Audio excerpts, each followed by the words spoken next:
महाराष्ट्र में मराठी और अंग्रेजी मीडियम के स्कूलों में पहली और 5वीं कक्षा तक के छात्रों के लिए हिंदी को अनिवार्य तीसरी भाषा बनाया गया है। इसको लेकर राज्य में सियासी बवाल खड़ा हो गया।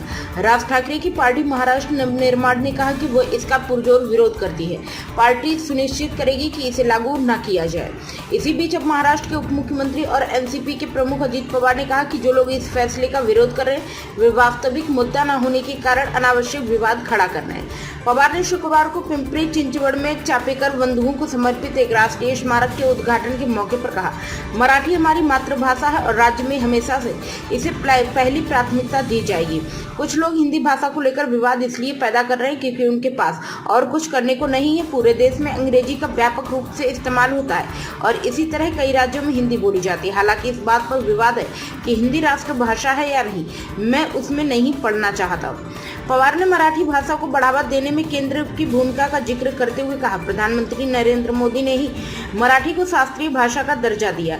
यह निर्णय वर्षों से लंबित था। राज्य सरकार ने इसे लागू करने का साहस दिखाया।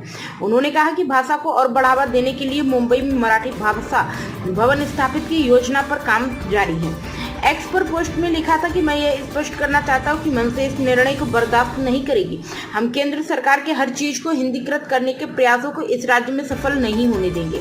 राष्ट्रीय शिक्षा नीति 2020 के तहत नए पाठ्यक्रम के क्रियान्वयन में पहली से 5वीं कक्षा के लिए त्रिभाषा फार्मूले को लागू किया गया है। राज्य स्कूल शिक्षा विभाग ने स्कूली शिक्षा के लिए NEP 2020 की सिफारिशों के अनुसार तैयार किए गए नए पाठ्यक्रम के चरणबद्ध क्रियान्वयन की योजना की घोषणा की है।